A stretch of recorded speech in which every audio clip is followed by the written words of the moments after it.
नमस्कार दोस्तों, स्वागत है। भिक्षुक हर दिन यथागत से कहता, मैंने अपने मन को जीत लिया, अब ये मुझे विचलित नहीं कर सकता। तो एक दिन गौतम बुद्ध ने कहा, ठीक है, तुम दक्षिण दिशा में भीख मांगने जाओ, यही तुम्हारी आखिरी चुनौती है।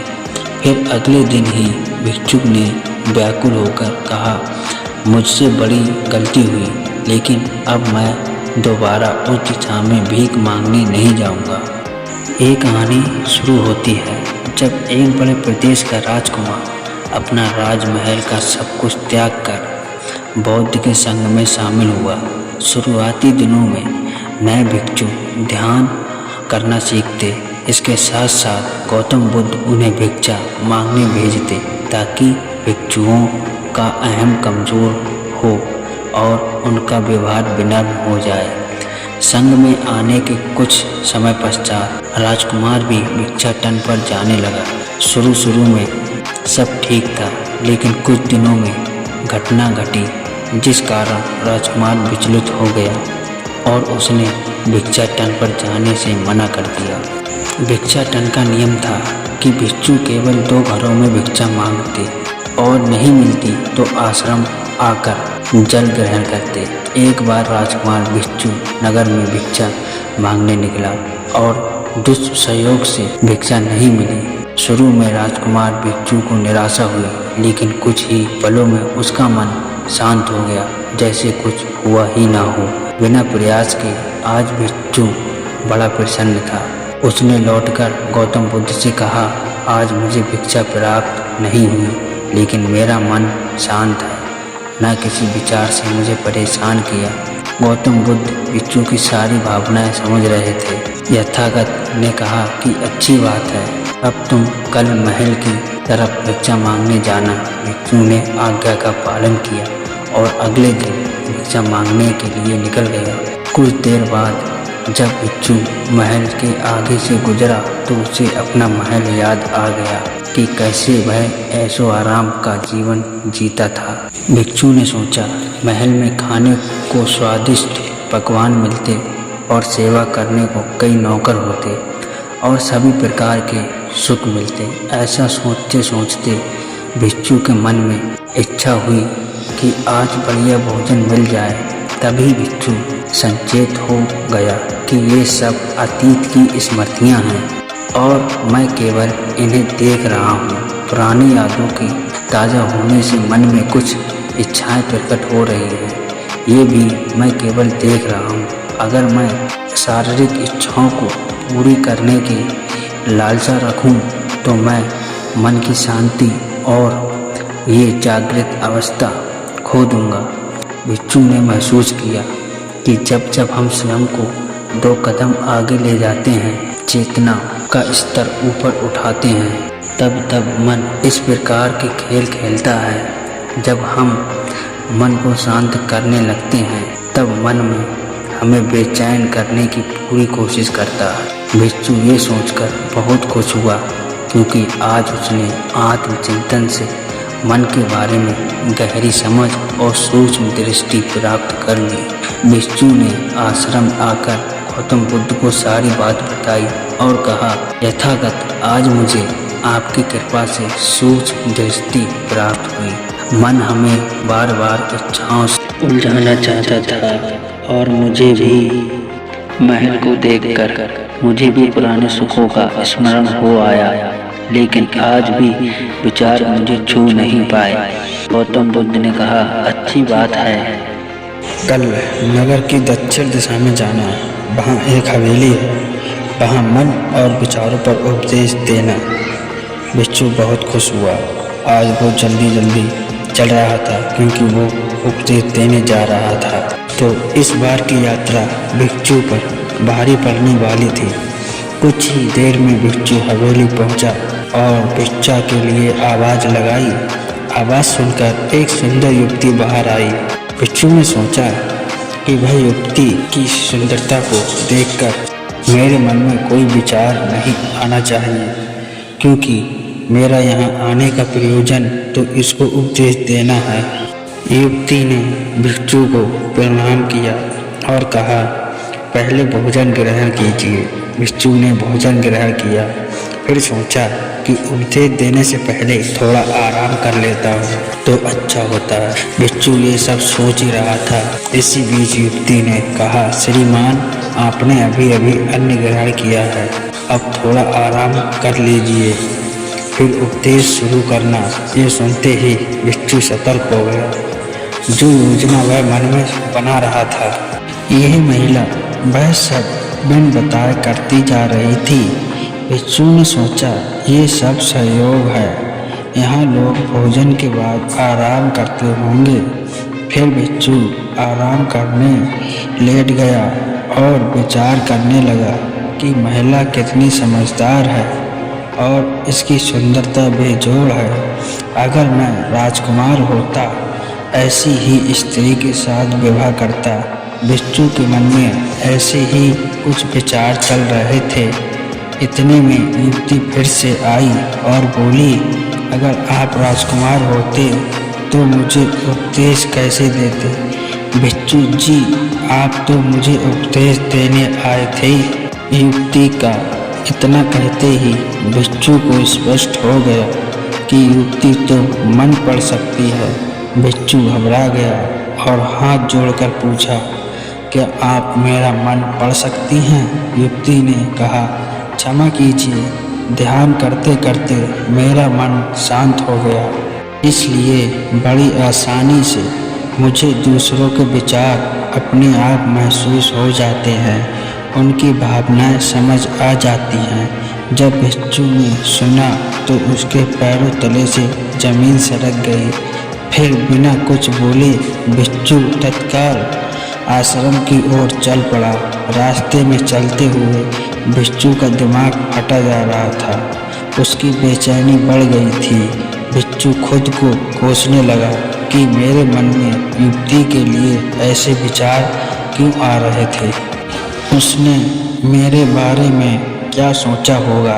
अगर ये बात लोगों को पता चलेगी तो लोग भिक्षुओं और संघ के बारे में क्या सोचेंगे? आज भिक्षु बहुत लज्जत महसूस कर रहा था और वह थोड़ी ही देर में आश्रम पहुंच गया। जब भिक्षु गौतम बुद्ध के सामने पहुंचा तो यथागत ने देखा कि उसके चेहरे की रौनक जा चुकी है। दोनों कंधे झुके हुए थे। भिक्षु ने बुद्ध से कहा, अब मैं कभी भी भिक्षा के लिए नहीं जाऊंगा। यथागत ने कहा, पहले आराम से बैठो, फिर मुझे बताओ कि तुम्हारी चाल में इतनी थकान क्यों है? आज तुम्हारे चेहरे पर तेज की जगह गिलानी की भावना क्यों है? भिक्षु ने सारी बात बताई और कहा, मैं सब कुछ जानते हुए भी महिला की सुंदरता के बारे में और अन्य चीज़ों के बारे में सोच रहा था। मैं मन से पूरी तरह हार गया। अब मैं कभी उस दिशा में नहीं जाऊंगा। मैंने बौद्ध संघ का भारी अपमान किया है। गौतम बुद्ध ने कहा, सबसे पहली बात, परेशानी को बड़ा चढ़ाकर मत सोचो। अगर कुछ बुरा हो जाए तो एकदम से ये मत सोचो कि सब खत्म हो गया। बिना सोचे निष्कर्ष पर मत जाओ। दूसरी बात पर ध्यान दो कि कहीं तुम नकारात्मक विचारों के साथ अतिशयोक्ति करने वाले शब्दों का प्रयोग तो नहीं कर रहे, जैसे मैं हमेशा हारता हूँ, जीवन में कुछ नहीं बचा, मैं मन से पूरी तरह हार गया, मेरे साथ कोई नहीं है। क्योंकि ऐसा करने से मन अति भावुक होता है और विचलित हो जाता है और नकारात्मक विचारों के चक्र में फंसा रहता है। यथागत के शब्दों से राजकुमार भिक्षु के मन को सांत्वना मिली। भिक्षु ने पूछा, अगर मैंने अपने मन को जीत लिया था तो फिर मन ने मुझे परेशान क्यों किया? गौतम बुद्ध ने कहा, सबसे पहले ये समझो कि विचार पैदा कहाँ से होते हैं। पहले बाहर कुछ हुआ, फिर उस घटना के प्रति अंतर्मन ने प्रतिक्रिया की। इस कारण शरीर में भावना या सनसनी पैदा हुई। फिर इस भावना के प्रति तुम्हारे सचेत मन में यानी शांत मन ने प्रतिक्रिया की। इस आखिरी स्टेप को हम विचार कहते हैं। भिक्षु ने पूछा, हमको परेशान करने की विचारों में इतनी शक्ति आती कहाँ से है? गौतम बुद्ध कहते हैं कि हम खुद विचारों को ये शक्ति प्रदान करते हैं। जब आप जजमेंट और सही गलत के टैग लगाकर विचारों को देखते हो तो उनके प्रति रिएक्ट करने लगते हो। एक विचार के साथ अन्य विचार भी सोचने लगते हो। जब तक आप खुद को जज करोगे तब तक मन आपको नीचा दिखाकर हावी होता रहेगा। भिक्षु ने पूछा, फिर मन शांत कैसे होगा? गौतम बुद्ध ने कहा, अगर विचार हैं तो शरीर में भावना भी महसूस हो रही है, क्योंकि हर विचार भावना के साथ प्रकट होता है। अगर आप अश्लील विचार महसूस कर रहे हैं तो इसका मतलब है कि शरीर में एक भावना भी महसूस कर रहे हो और फिर आप उसके बारे में सोच रहे हो, रिएक्ट कर रहे हो। और इसी बात में मन को शांत करने का तरीका छुपा है। हर विचार को देखना कठिन है क्योंकि विचारों का वेग तेज है, लेकिन शरीर में महसूस हो रही भावना को देखना आसान है क्योंकि ये देर तक बनी रहती है। अगर इसे बिना जजमेंट के सही गलत का मतलब लगाए सिर्फ देखा जाए तो ये गायब भी हो जाती है। तब मन के पीछे जो शांति है वो प्रकट होती है और उस शांति में एहसास होता है कि मन हमारा कुछ नहीं बिगाड़ सकता। हमारा अंतर्मन कैसे ठीक होता है। नॉन जजमेंट से अगर हम किसी भी इंसान या घटना या फिर अपने मन को बिना जजमेंट के देखते हैं तो मन के साथ साथ अंतर्मन अपने आप स्वस्थ और शांत होने लगता है। अगर तुमने मात्र ये देखा होता कि इस औरत के प्रति विचार केवल मेरे अंतर्मन के रिएक्शन के कारण है और ये मैं केवल देख रहा हूँ, मन में बहुत कुछ चल रहा है लेकिन मैं सांस के प्रति सचेत हूँ, मैं शरीर में होने वाली प्रतिक्रिया को देख रहा हूँ, तब भी तुम सचेत होकर दृष्टा भाव में लौट आते। मन के पीछे जो शांति है वह हमारी सबसे बड़ी ताकत है। हम बड़ी आसानी से विचारों को शांत कर सकते हैं और एक दिन ये जान सकते हैं कि किसी भी प्रकार का विचार चिंता असल में इस शांति को पार नहीं कर सकता। हम हमेशा विचारों से अछूते हैं।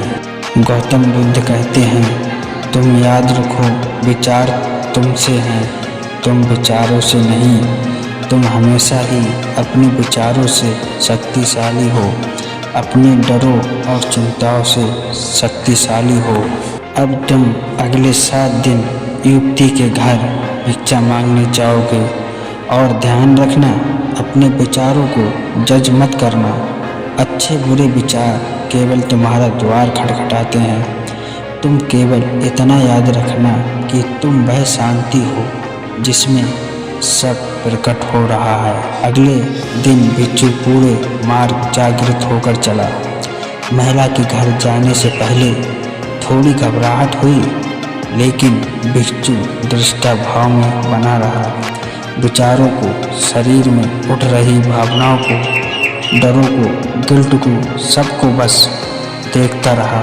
जब वापस लौटा तो वह पूरी तरह शांत था। आज मैंने मन को जीत लिया, ये अहंकार भी नहीं था। आज उसने सही मायने में मन को पार कर लिया था। आखिरकार भिक्षुक ने अपने अंदर उठने वाले गंदे विचारों पर नियंत्रण कर ही लिया। तो दोस्तों, कैसी लगी ये कहानी? आशा करता हूँ आपको पसंद ज़रूर आई होगी।